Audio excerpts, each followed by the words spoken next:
How are things today, Amber? Yeah, pretty well. I've got lots of things on the go. Not all of them are working well, but that's part of life, and so some complexity around that, and some practical complexity in just like I moved my office, recently, and boy, it really kind of tricks your mind. Just Okay. orienting my screens Mhm. differently because I am a dual monitor kind of worker. Man, I just having to kind of reorient and of course, not having the long enough cords for some of you know what blows my mind? Okay, I'm just gonna say this, and I don't even know what you wanna talk about, but I'm just gonna go out on a limb and say this. In the age of the technology we have right now in 2026, it blows my mind at how many cords we still need.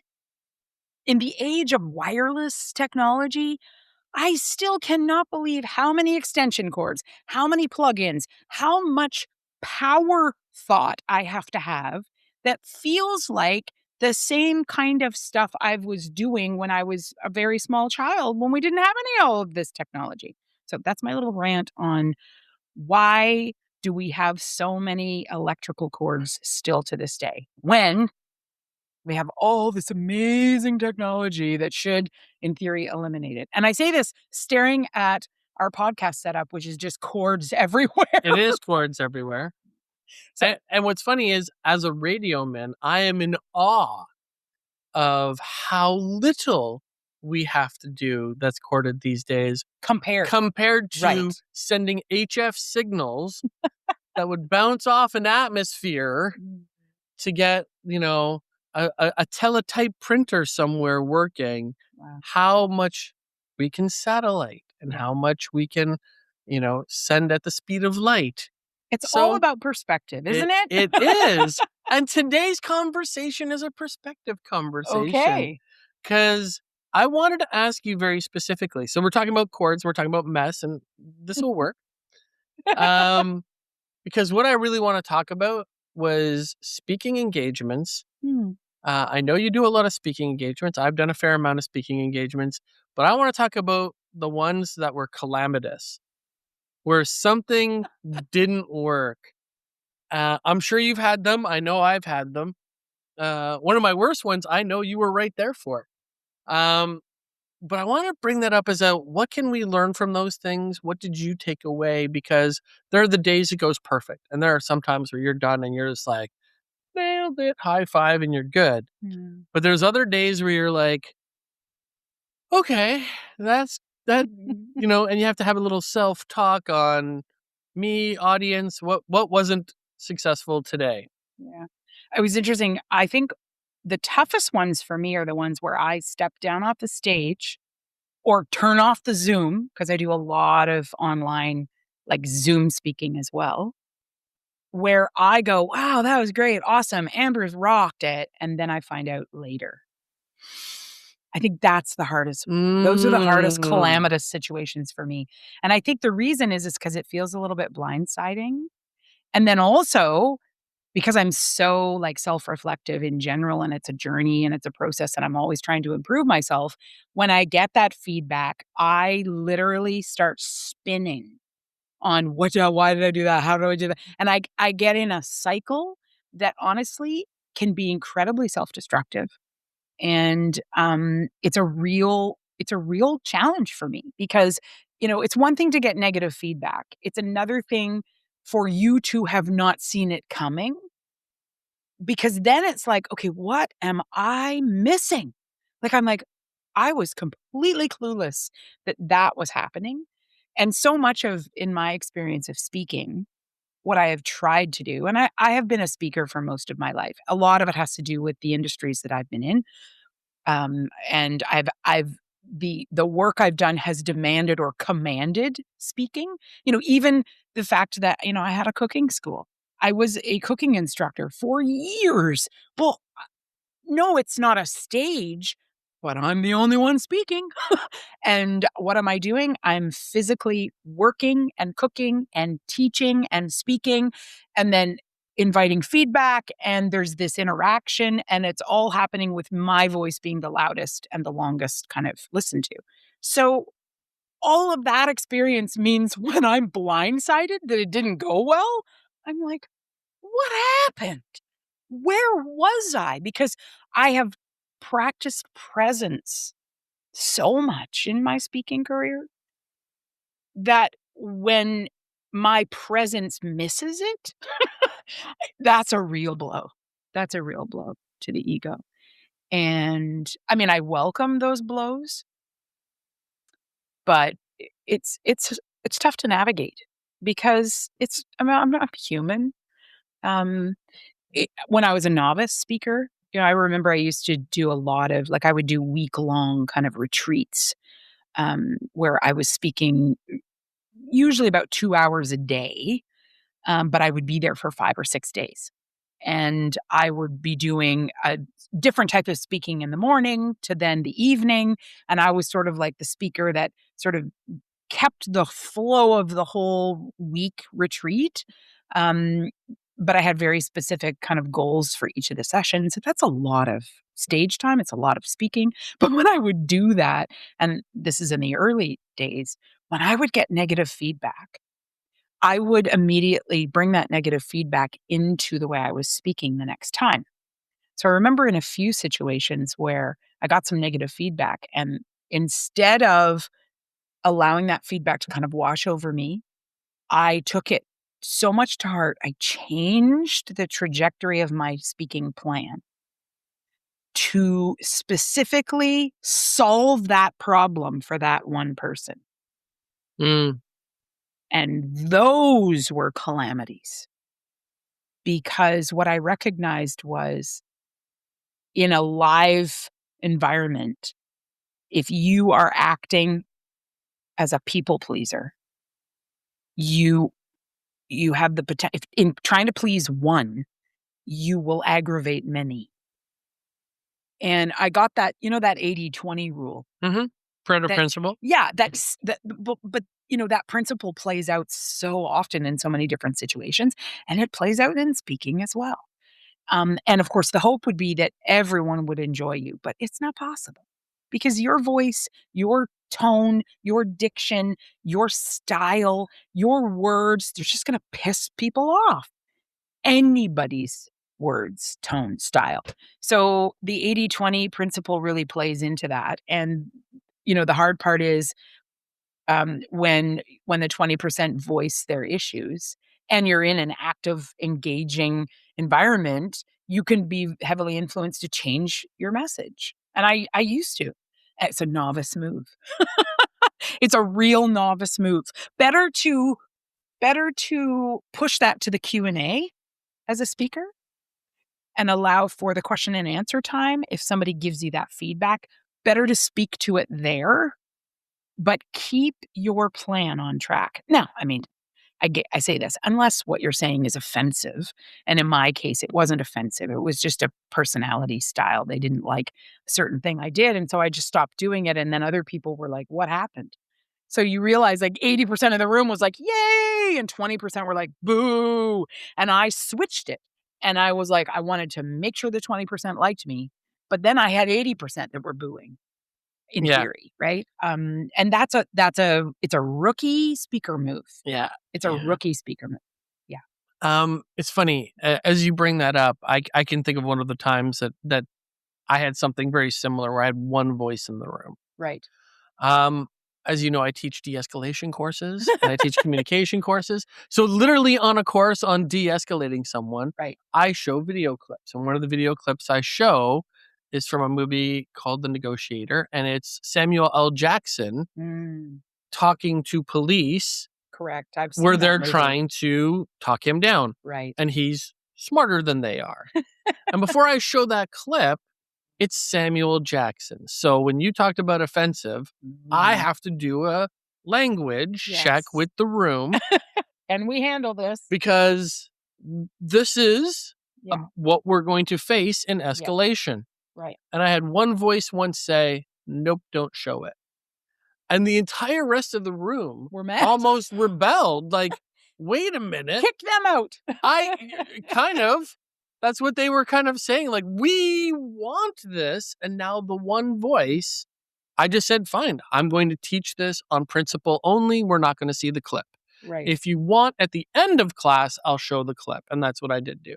Right. So that person could be removed. So that person, like, we're done now. Right. If you want to stay, this is extra. And you that's can on see the clip and put it back to the principles I'm talking about. Right. But it actually was interesting to watch the dynamic in the room because it actually escalated 90+% of my room, as opposed to the like little tiny push. Really, only one person in 15 years has ever asked for this to not be played. Yeah. And I didn't play it for them. Out of respect for them. Out of respect. And if you ask the question, you better be willing to back it up. And honestly, I think if I were to do it again, as we talked about with audiences, I would say, great, no problem. I'm going to ask you to step out for a moment so that you are not offended. Yes. And carry on. Yeah.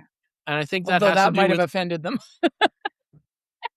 I want to respect. I want to respect everybody in their space. Yeah, but when we're speaking, we're also educators. Yeah, yeah, and I think I wonder if too in the speaking thing.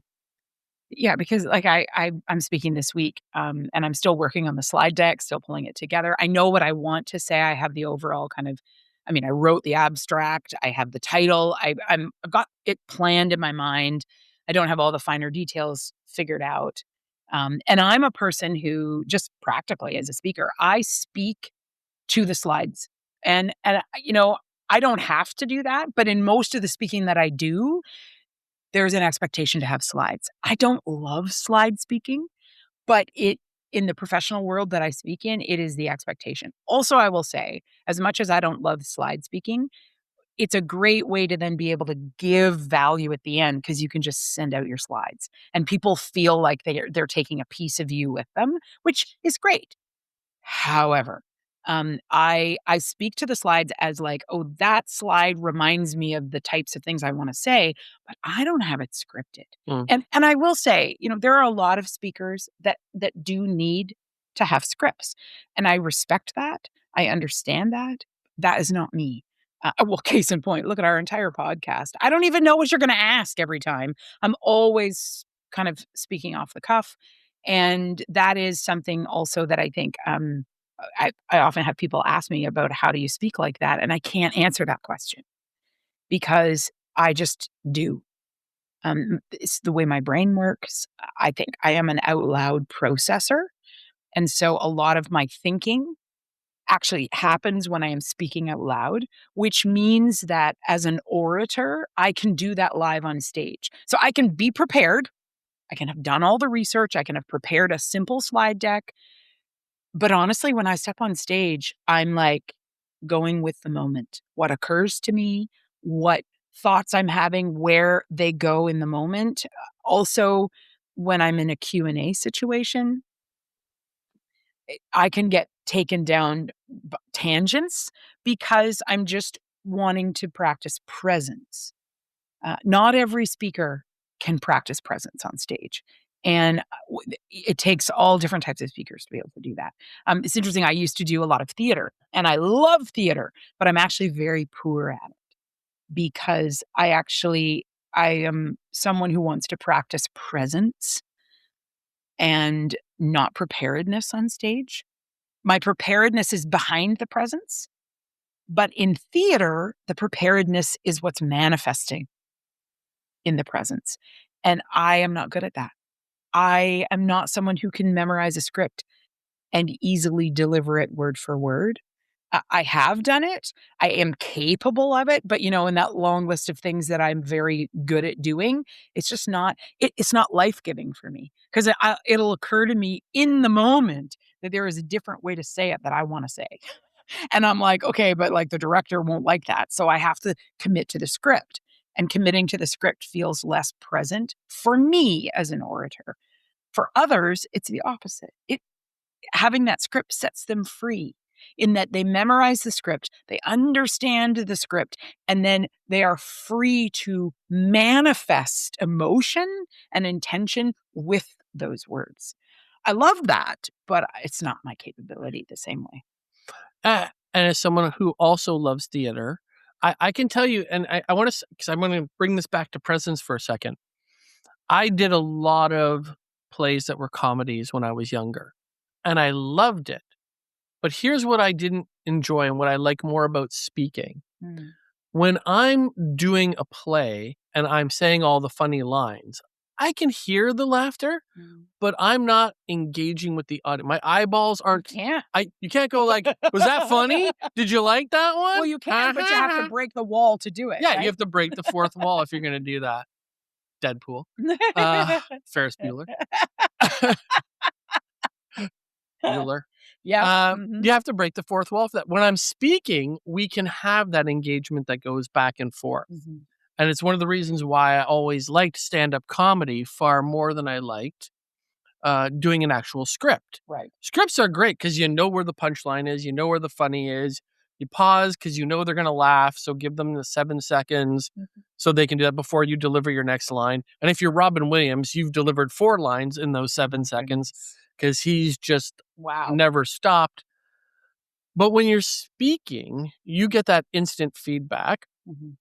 But here's something too that I really wanted to ask you, which is when you're presenting, especially when we're presenting materials, right? So even if I'm teaching de-escalation, I have to remember what my next slide is, remember what I'm going to talk about. Oh, this is the note I'm just going to use here. Oh, earlier today in the class, this happened, and you made a mental note. Bring that in here because that's a great example of what we talked about.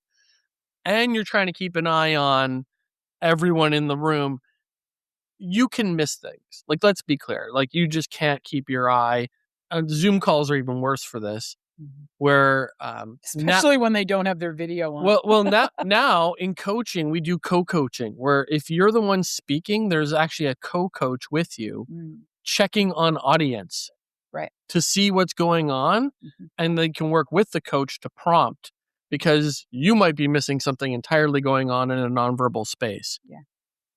How do you navigate? I'm going to call it the presence plus engagement. Because it's always going to be a challenge. You're never going to give one or the other your complete attention. What are your tools for navigating that space? It's a really good question. I think, and this is going to come off as a bit arrogant, and I apologize, but it's just my honest truth. I don't struggle with that at all. I think I don't know how I do it. I've never been taught. I've never taken a course. I've never been trained. I have, I guess, an ability to just integrate a lot of that on the fly. And like I said, that sounds arrogant. And I'm sorry for that because I almost feel like I need to manufacture an answer so that it doesn't sound like, but it's just my truth. There are other aspects of speaking that I have to work very hard at. But that one is something that I don't. And I think that's kind of my point. My point is like, I have an innate ability in some ways, but there's limitations to that. Yeah. I think one thing, for instance, I love heckling. I shouldn't say this and go on record because now I'll get heckled way more. But I do. I actually, heckling doesn't throw me. Heckling gives me an opportunity to do even more presence work. So you gave this example of like, oh, they said that there. And then in your mind, you're like, I want to integrate that in the next 5 slides ahead because that'll be a good point. I don't have that thought in my mind. When I get to that 5th slide, it naturally finds me again. I don't know how I do that. It just seems to be the case. And I find if I'm strategic, if I made a note, like at a lectern or something while I'm speaking, that would screw me up. Like that writing of a note would throw me off because it's just not how I orate. Right. However, there are people that I see that have tremendous ability to do that. And to me, they're wizards. They're wizards with talent that I do not possess. And I have my own, but it is not that. I can't bring too much strategy into my oration unless, and this is what I do as a teacher, like a professor in a classroom, I am brutally authentic as a teacher. In fact, it's funny because I realize like, man, I like probably overshare. But it's the only way that I can do strategy and practice presence. It's for me to so for instance, you said, like, I've gotta remember the next slide. When I'm teaching, like, in a class, I'm like, I don't even know what the next slide is, and when I move to the next slide, I literally may tell my students, "I got no idea what the next slide is." Like, that's how raw and Mm. present I am. What I have learned about teaching after years and years and years and years of that, and even particularly in teaching cooking, there's such an opportunity to share your humanity in the moment when you show that much vulnerability. And when you show that much vulnerability in those moments, it ingratiates you to the crowd. Now, there are always the 20% potentially that are going to think you're just a wingnut and you've got nothing to offer them. And to be honest with you, because of my earlier story, I've learned to not ignore them, but I've learned to not cater to that because I am for who I am for. And in a speaking engagement, when I've already been asked, when it's been pre-prepared, I just kind of go, okay, I'm here because I've been asked to be here. So I'm gonna give them the best version of me here, which means presence and authenticity. And so I've navigated a lot of calamity in speaking by just being authentic.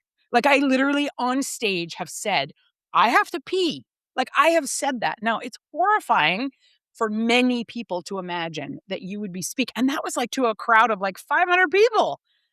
Actually, I don't think I said it in the moment that I had to. I said it because I was talking about the fact that just before I came on stage, I had to pee. So I had to go do that because I couldn't be here if I didn't do it.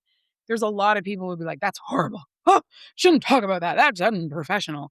But for 80% of that room, you know what happened? They all went, oh, me too. I know how that feels. Every human in that room with the, eyes to see me and the ears to hear me being human, they connected with me differently because I admitted that to the potentially 20% that were horrified by it, those 20% probably weren't going to hear anything I said anyway. Mm. Because a lot of people, and you know what would be a great podcast? I'm just saying it right now, talking about how to be in the room listening to a speaker because that's also a part of this. It's a two-way street. When someone is asked to prepare and speak, you want to give them respect and presence to do it. But as an audience member, you also have a responsibility. Mm. And that responsibility, and I think a lot of times when I'm speaking, I'm at a conference, there's, like I said, 500, 1,000 people in the room. They've all paid their money and they're in the room. I don't even know what for sometimes. I watch audience members do the most incredibly disrespectful things for a speaker. And I am aware because I am often in the position of speaker, that is so not what I want to do when I am in the audience. Because it's disrespectful. Like people talking on their phone, working on their laptop, or talking to somebody else, completely disengaged and disinterested and or distracting for other people.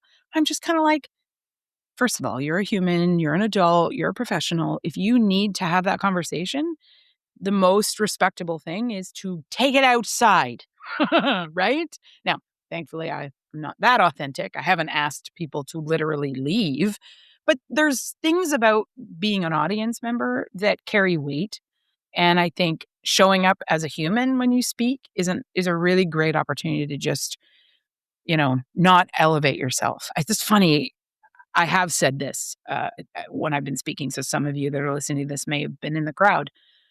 Um, it's amazing the human psychology of elevating someone on a stage.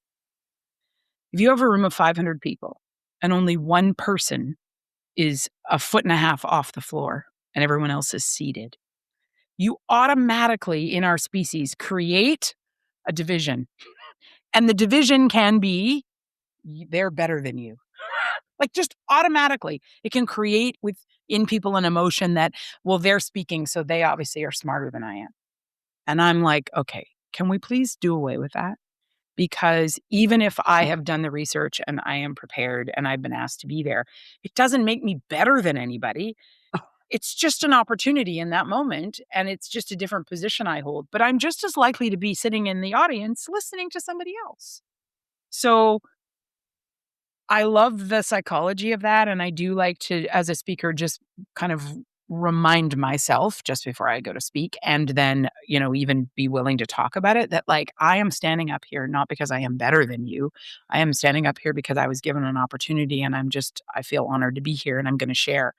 But, speakers that speak from, "I know stuff and you don't, and I'm here to tell you all of my wisdom." I just think after a while, humans were kinda like, we get disinterested in that because it's just like ego run amok.